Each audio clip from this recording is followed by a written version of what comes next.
and welcome to Ask the Answers podcast with myself, Adele. And on today's show, we have been blessed by one of our psychics who's had some incredible feedback on our show. This is the lovely Jude that is joining us today. Hi, Jude. Hey, Adele. Thank you very much for having me on. Really appreciate it. Thank you for joining us. Well, Jude, it's always so lovely to catch up with the psychics that work so hard behind the scenes, speaking to many callers from all around the world. But we want to find out how you become the psychic you are today, what you're passionate about, and anything else that we can find out about you that's nice and juicy and gossipy. Okay, awesome. Oh, great. To the beginnings, how you got into the psychic world. Right, okay, so I'm getting on a bit now, so I'm mid-40s. My sort of psychic and tarot interest specifically came from my paternal grandmother, Annie. God rest her soul, she passed away in 2001. That woman was gifted, right? So she had no formal education. She had 8 children and 1 adopted. Yeah. And the woman knew everything, despite being a chain-smoking horse racing fanatic that never left the house. She knew everything, right? So there was one day that I remember as a kid. She used to, so in the later years of her life, she used to live in a little cottage or a little terraced house, and she had this bureau, so a writing desk that was in the front room, and I found a pack of tarot cards, or a deck of tarot cards, sorry, and that sparked it for me. But she was initially very, very reluctant to share, and I was bugging her for years and years and years about it. And then she finally kind of gave me an insight into what tarot reading meant and, all that encompasses. So she was the catalyst for my journey. So I thank her in spirit for setting me off on this journey. With the tarot cards, did she let you know that she was doing it for people, or was she just doing reads for herself? Well, this is the thing. She was very, very secretive about it. I guess this is going to be a bit of a revelation for my family, because she never, ever spoke about it. She never spoke about it. And I think I was her favourite grandchild. In fact, I know I was, but, keep some modesty here. She never, ever spoke about it. I mean, everyone in the family knew her as the witch, right? Mm-hmm. That was her nickname, to her face as well. Right, so there was certainly some gift there, but yeah, she never ever spoke about it. But she taught me a few things, and then. So did she sit down with you and talk you through the cards and talk? Yeah, about she did. Yeah, she did, and she clearly been doing it a long time, because it was like she was fluent in a, as anybody that's familiar with tarot will know that it's a language, and she was fluent. It was second nature, completely second nature to her. And yeah, that's how I started off. So I think. What age were you then? So I would say probably about maybe 12, but I didn't probably sit down with her for another 4 years. So I was about 16, and then, I'm 43 now. So I think I gave my first reading, I think I was about 18. So it's a long time. Yeah, absolutely. Long time. Most people, when they're 18, they're either going out partying, going to university, trying to find themselves, they go traveling. So, what was it about the spiritual world, or, working with a deck of cards? What was it was it you looking for answers? Was it you just interested? Was it other people coming to you? What was it that made you drawn to it at that age? Okay, so a few things. So, I come from I come from a very ordinary family, but there's always been this kind of, certainly on an intellectual level, of curiosity around religion, spirituality. In fact, that's what I studied at university. So I quit, but I made a start. I did religion and philosophy at university, but that's not my kind of trajectory my life took after that. But there's always been a kind of an interest, from a really, really young age in the spiritual. And certainly, the philosophical and faith side of things as well. Not so much for myself, but for, other people. World religions, philosophies always held quite a great source of curiosity. And it's something that I, decided to study. But I ran out of money, had a nervous breakdown, and met my first wife. So, yeah, so it was a bit of a trip, but the kind of tarot's always kind of been on the bubble in the background. Yeah, so I started off doing kind of in-person readings to start off with, and then gradually progressed to phone readings and email readings and instant messages, because that gives you the widest audience. I mean, I still do in-person readings now, and I enjoy them. But there's something uniquely intimate about a phone reading, because it's just you and that person, and you can't see each other. You rely on voice, you rely on spirit. Obviously, you rely on the cards as well. But yeah, that's kind of how I started off. Sorry, that was a very, very long, convoluted answer, and I'm sure some of my callers will testify to how I go off on one sometimes. Absolutely fine. We've got enough time. You can go off on one. Okay, awesome. So when you were sort of dabbling in it and doing some readings, did you have a full-time job? I know you said obviously you went to university, you stopped that. What sort of profession did you go into, or did you just do psychic readings for money? No, so professional. Oh God, here's a story for you. So I left university, did a bit of travel, met my first wife, and I've worked everywhere. I've worked in hotels. I was a printer for a while. The majority of my career has been in kind of commercial, in the commercial, so sales, account management, that kind of thing. But and then because I'm a huge geek, I'm a huge nerd as well. I moved into telecommunications, and that's where I ended my career on Friday. Oh, recently. Yeah, I quit my job on Friday, so I'm a full timer now, kind of in this realm. Wow, so you've gone now. Yeah. So yeah, I went into a more technical role, but I won't go into detail. But let's just say this is more suited to my lifestyle. Yeah, no, absolutely. It's nice when you can just, be yourself, do what you enjoy doing, know you're making a difference, rather than, which work is tough, especially if you're doing a job that you don't particularly enjoy, or you're around people that you don't get on with, or maybe they don't appreciate you, or you feel that you're doing hours under, the sun, and yet you're not enjoying life because it's just work. It's like, when does it ever let up? I was saying this to my husband the other day. You're working so much. It's like, but when does it ever give up? When does it ever stop? It's like, consider just have Groundhog Day. Yeah, absolutely. And there's one thing about doing this. It is work, but it's more than that. I mean, I don't want to get all lofty, and it is a vocation and it is a profession, and it is much maligned in society, and it deserves a higher profile and a greater level of credence, because it changes people's lives in ways that you can't really explain unless you've experienced it, and I've certainly experienced it personally. And you are literally operating on a different level. So, and I am now a different kind of light worker, because I don't work in fiber optics anymore. So, different kind of light.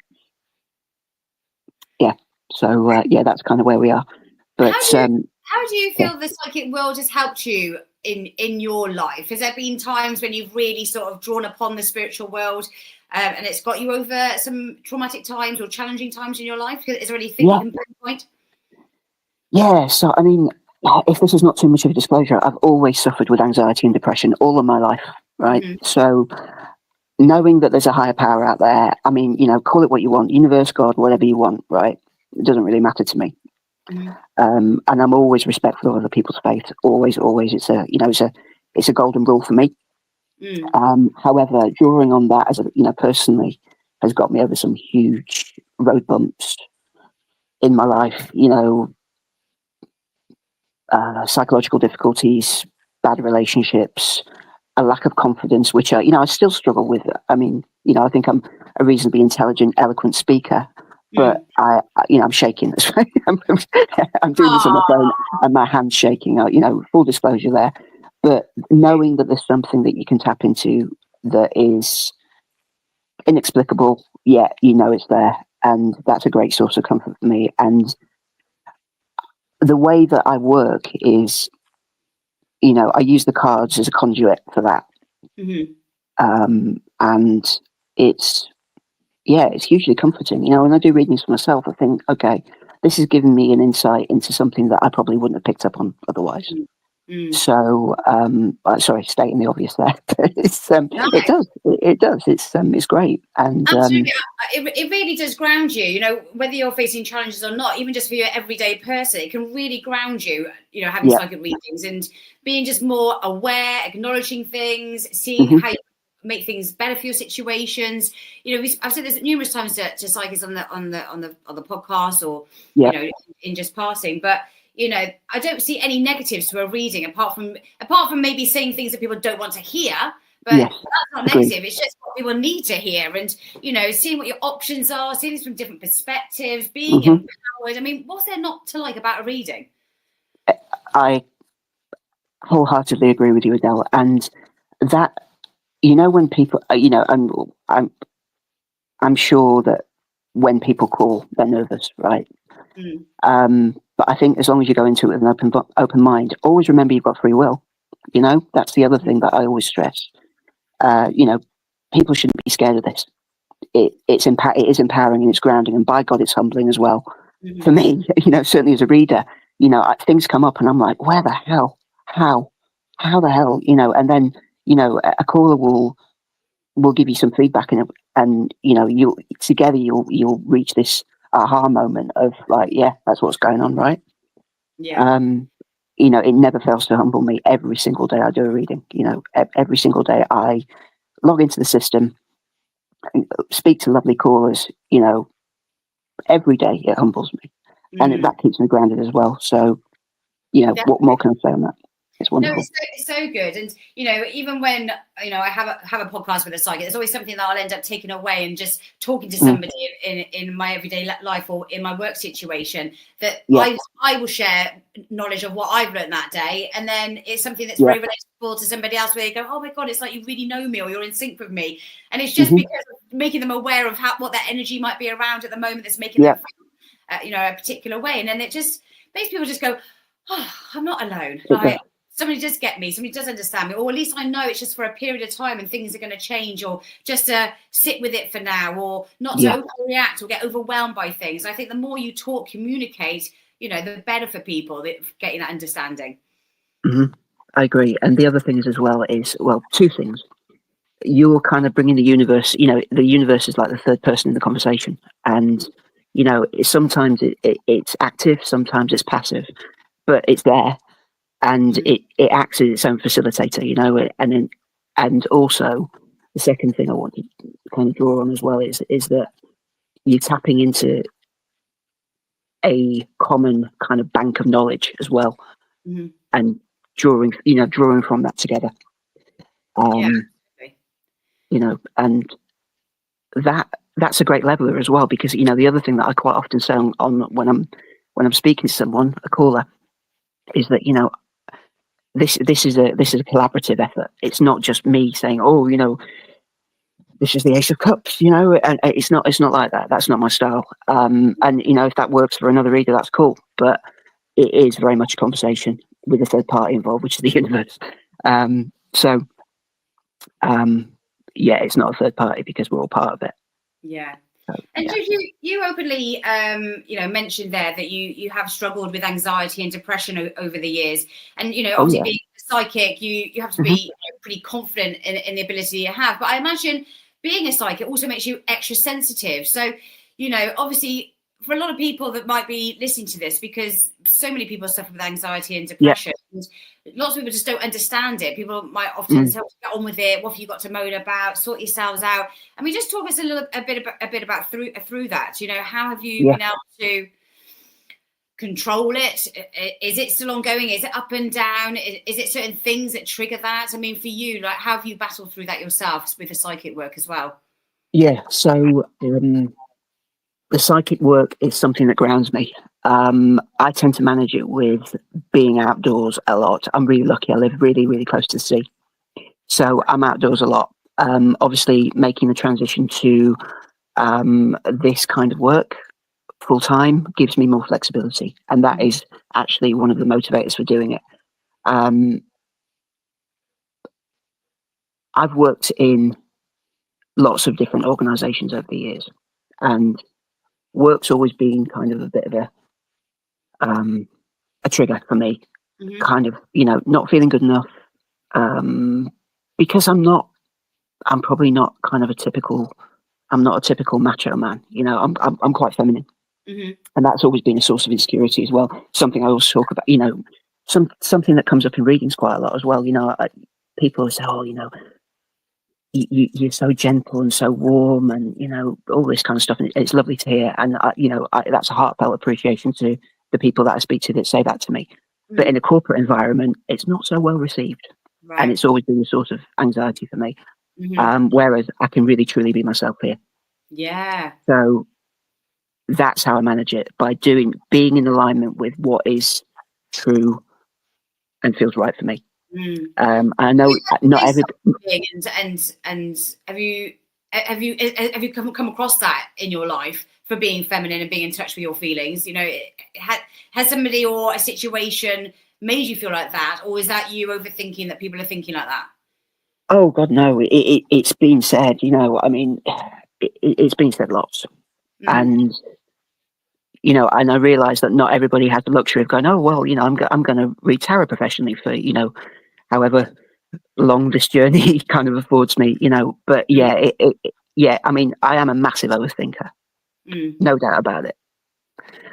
But it's been said too, which just kind of reinforces it. So don't really want to be part of that world anymore. So. Absolutely. And it is finding your tribe, isn't it? And finding those people that lift totally. you and accept you. And when you do find that place of comfort, it's amazing. It's brilliant, and sometimes we go through life and go through these challenges, makes us stronger, makes us wiser, makes us appreciate things. It makes us know what we do and what we don't want. And it can take a long time, into your mid-40s, to find out what that might be. It's not something that we need to sort of figure out. It does. Yeah, it does. I'm just grateful that I can do it, and that kind of reinforces to me as well the seriousness of this kind of work. And I don't want to mess it up. I don't want to give somebody a reading that they go away from it and think, "Oh, he's mediocre," or he's not into it, or he's not invested in.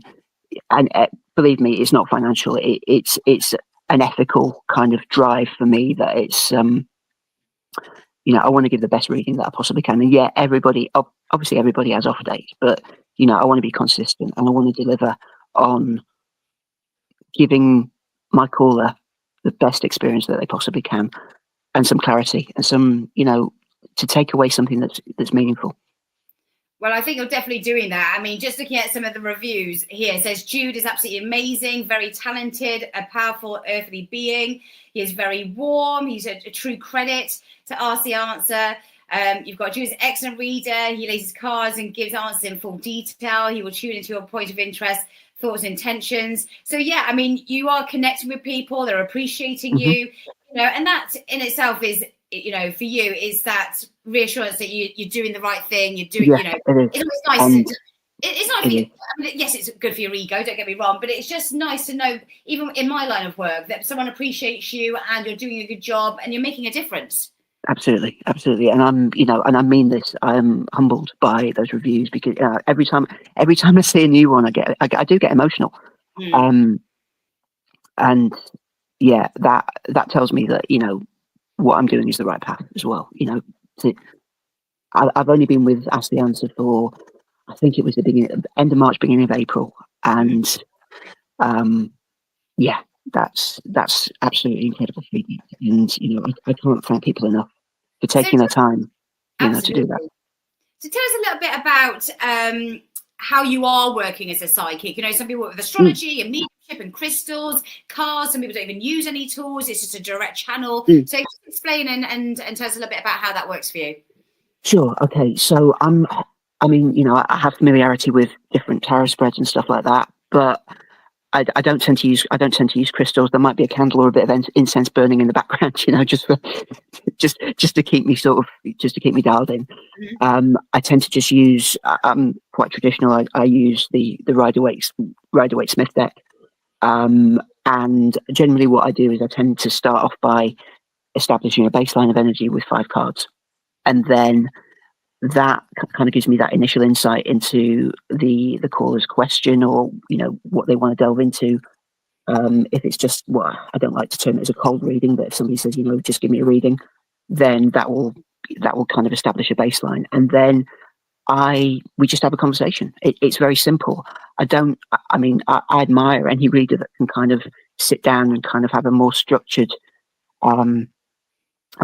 approach to their reading. But I think you can tell from this podcast that I go all over the place, you know.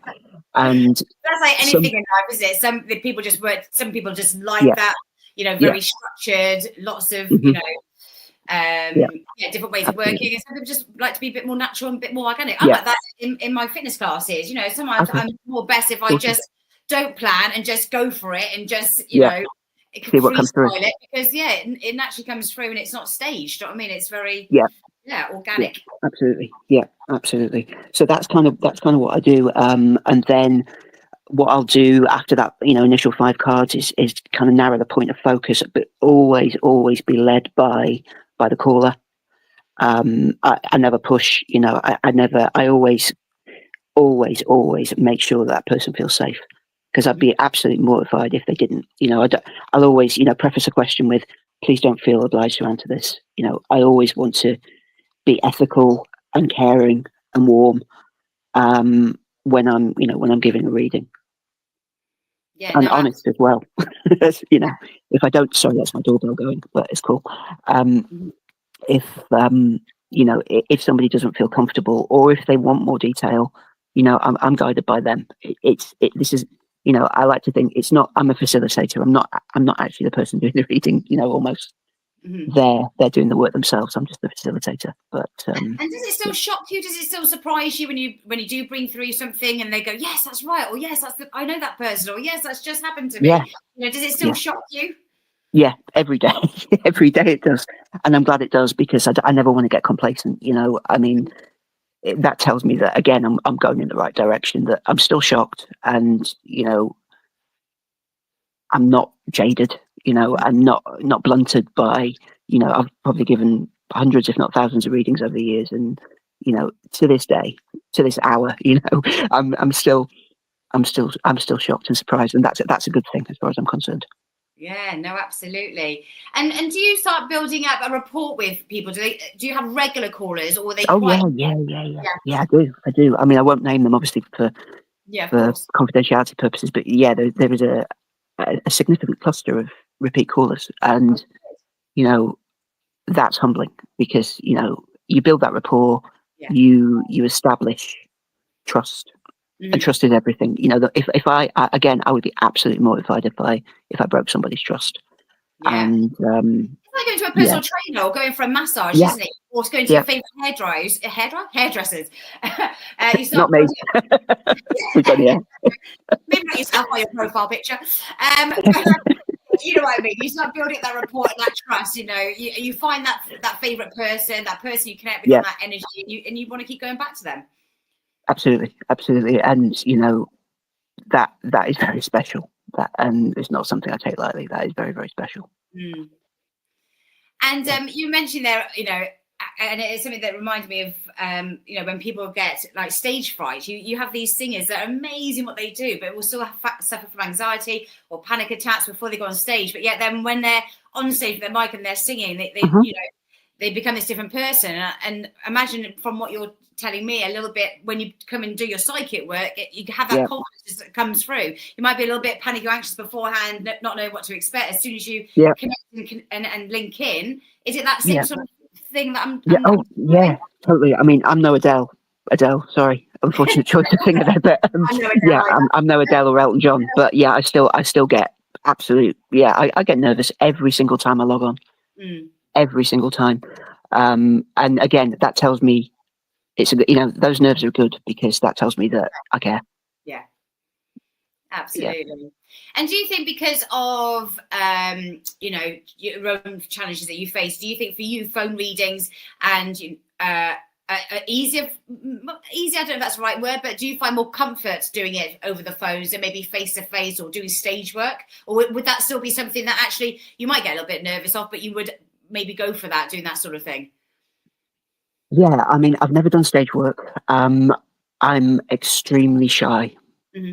um, to the point where that's caused issues in life.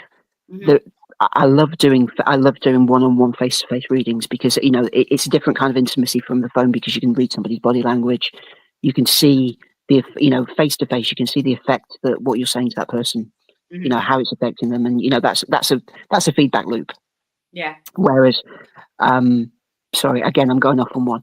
On the phone, it's a different kind of intimacy. I'm good at picking up people's voices, intonation, No distractions. tone, yeah, absolutely. So, yeah, it's different. I love them both, but like I said earlier on in the episode, this gives me a access and people access to me to Mhm. people all over the world. I've got people calling me from Australia, from the US, from Canada. Mhm. That that's a plane journey. So obviously, but Yeah. it's yeah. Yeah, it's So incredible. Yeah, I, absolutely. I love them both.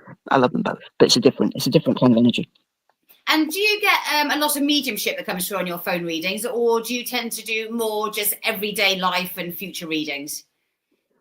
Mediumship's not something that really comes up. It tends to be, I mean, from my profile, I tend to specialize in relationships. I don't just mean romantic relationships, but family dynamics, friendships, that kind of thing. So the mediumship thing for me, I leave alone because honestly, it scares me. Hmm. It scares me. I mean, it happens, but I send it away. Hmm. I tend to just focus on the tarot and giving the insight that tarot provides. Yeah. Yeah, and it is Yeah. finding your own speciality, isn't it? Because everyone's slightly Mm, differently, even with your skills in life. yeah. If you're good at one thing, then why change it? Just put, because Absolutely. sometimes we can dilute things, or we can. I know Yeah. I'm terrible. Sometimes I want to do so many different things, and then you end up not having enough energy for that one, that one thing. So Yeah. sometimes actually don't overwhelm yourself with too much stuff. If you're good at one thing, just stick to Yeah. it and do it well. Specialize. Yeah. Yeah. Yeah, Yeah. Yeah. Absolutely. definitely. But yeah, it's a very special world to be a part of. Mm, And as I said, I don't want to mess it up for people. You're investing a lot of trust in a reader, so I want to definitely. treat that with the gravity that you should afford to that. Definitely. And when you're not doing your psychic work, I mean, what sort of other things do you get up to hobby wise? Are you somebody Okay. that sits and reads a book or goes for walks, or do you have like an adrenaline rush and like to do some, maybe not, but maybe, is there something like that? Only because you said that sometimes you get scared with things, a bit nervous. So maybe Yeah. doing Yeah. a bungee jump might not be your cup of tea. But yeah, anything that you do out of Yeah. it. So I'm a avid reader. I read every day. I'm one or two books a week if I've got time. I'm that kind of level of enthusiast. I love being outdoors. I like fitness. I probably don't exercise as much as I should Mhm. these days, but I'm a keen runner. I love hiking. Just being outdoors. Yeah. Um, I'm yeah. I find a lot of peace from being outdoors, Nature. Yeah. being in nature. What else do I like to do? Do you have any animals? Yeah, I've got a cat called Jeff. So he's 22 pounds, 10 kilos of uh, 10 pure rain. kilos. Yes, he's huge. He's Wow. huge. Yeah, Is he's a that big like boy. a pedigree cat? Is it what? Sorry, Adele? Pedigree cat. No, no, no. He's a house cat. He's a black cat. Yeah. He loves tarot cards and he also loves food. I don't know which one he loves most, but yeah, he's a big boy. Oh, what did they say? Was Jeff? Jeff. Yep, Jeff. Love that. Yeah, he's Amazing. great. Yeah, Yeah. love that. And family wise, do you have much family around you? Are they spiritual? Do they know? Do they accept what you do if you do have family still around? Oh, that's an interesting one. So, um, I can I disclose where I live, or is that not allowed? Yeah, of course you can. Yeah. Okay, so I'm in Southsea, Yeah. on the south coast of England. So my parents are I'm a northerner originally. Not that you know it from my Brummie accent because I lived there for 17 years. But yeah, I grew up just outside Sheffield. I've got a huge family. Yeah. So my dad's one of 8 blood siblings and one adopted, and my mum's one of 4. So they're all still up north. So I don't have any any family down here. I'm an only child. Mm-hmm. I get to see them when I can. My wife's family are down here. That's kind of the reason we moved down here. So Okay. yeah.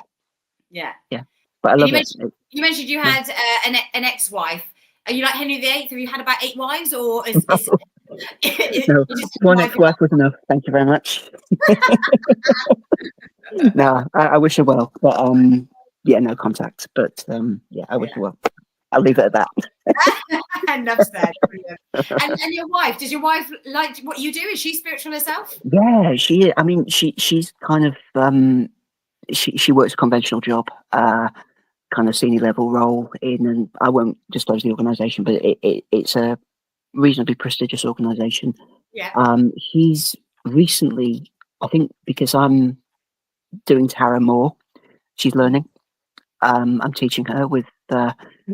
It's not causing arguments yet, but she's a deeply spiritual woman. But her kind of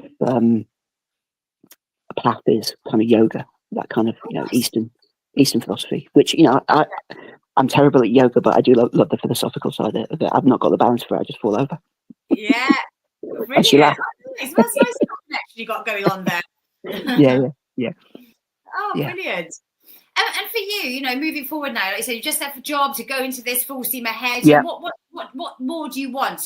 Where do you see this going, or is it just more of the same, feeling comfortable and getting more clients coming in? Is there an end goal that you see, or one thing you want to achieve?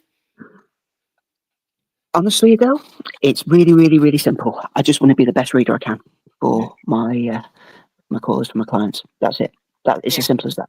It's not. I just want to develop, and I want to make sure that it's in alignment with my spiritual development as well. I just want to be the best I possibly can be. That's it. And wherever it takes me, and I'm open to it. Yeah, that's brilliant. And I know, even just talking to you today, you're going to really relate to so many people. And well, for a few reasons, one, obviously talking about your own challenges of what you face. I'm sure there's going to be lots of other people that suffer anxiety, depression. But there's also going to be other people that maybe just left their job, starting a new job, and you're going through that yourself. So it can be very relatable to other people. And then obviously that other side where you said about relationships, I mean, that's, in people's lives every single day, whether it's friendship, colleagues, whatever it might be.